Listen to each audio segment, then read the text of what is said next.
ഒരു ലാഗ് ദിവസേനു. ഇന്നെന്തായാലും ഞാൻ ലഞ്ചിന് കൊണ്ടുപോയത് കാണിച്ചുതരാം. രാവിലത്തെ പലഹാരം ഉപ്മാവേനു, അതന്നെ എടുത്ത്. പിന്നെ ആവശ്യത്തിലധികം കുറേ മുന്തിരിയും വാരിക്കൂട്ടി കുറച്ച് ഉപ്പും പിന്നെ ഒരു ഓറഞ്ചും. ഇതാണ് എൻ്റെ ലഞ്ച്. ഇതൊന്നും പോരാത്തതിന് എൻ്റെ ഏറ്റവും വലിയ സവിശേഷത എന്താണെന്ന് കാണിച്ചുതരാം. എൻ്റെ നെഗാണ്.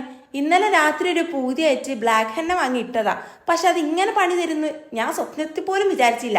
നല്ല ഭംഗി മനോഹരമായ കഴികൾ സ്വപ്നം കണ്ടു കിടന്ന് എനിക്കിട്ട പണിയാണത്. മുന്തിരി എടുക്കുമ്പോഴും ഇവൻ എന്തെടുക്കുമ്പോഴും ആദ്യം കണ്ടത് ആ കറുത്ത കൈകളാ. അത് കാണുമ്പോൾ ഒരു കേതാണ്. അത് ഞാൻ പറഞ്ഞപ്പോൾ തന്നെ മനസ്സിലായില്ലേ, ഇന്നത്തെ മൊത്തം ഒരു ലാഗ് ദിവസമാണ്. ഈ റെഡും ഈ കറുപ്പ് രണ്ടും കോമ്പിനേഷൻ കണ്ടപ്പോൾ തന്നെ എനിക്ക് എന്തോ ഒരു പോലെ തോന്നി. ഈ റോട്ടും കൂടെ ഡെയിലി ഞാൻ പോയി വരുത്ത്. ഇവിടെ കാണുമ്പോൾ തന്നെ ഒരു വേദനയാണ്. ഞാൻ പറഞ്ഞില്ല, അതിൻ്റെ അടുക്ക് ഈ കയ്യൻ്റെ ഉള്ളിൽ കയറി വരുന്നത്. ഇത് കാണുമ്പോൾ എനിക്ക് നെഞ്ഞത്തിലുള്ളത് എന്തോ വരുത്താണ്. ഞാൻ ഡെയിലി പോണ ബസ്സാണ്. ഈ ബസ് പോണ കണ്ടിട്ട് എനിക്ക് തന്നെ ബേജാറാണ്. അതിൻ്റെ ഉള്ളിൽ ഇരിക്കുമ്പോൾ ഒരു റോളർ കോസ്റ്റർ റൈഡാണെങ്കിലും ഞാൻ എൻജോയ് ചെയ്യാറുണ്ട്. വീട്ടിലെത്തിയപ്പോൾ ഇറക്ക് വീണ്ടും ജ്യൂസ് വേണമെന്ന്. അന്നപ്പോൾ പിന്നെ ഓളും ഞാനും കൂടി അങ്ങ് വത്തക്ക ജ്യൂസ് അടിച്ച് കൊടുത്തു കഴിഞ്ഞപ്പോൾ ഓളിനോട് പറയാ സൂപ്പറാന്ന്. ഞാൻ പറയണ വെറുതെ ആയിരിക്കണ്ട. എൻ്റെ ഭാഗത്രേ ഉള്ളൂ, നീറ പറയണ നിങ്ങൾ കേട്ടോളി. അപ്പം അത്രേ ഉള്ളൂ.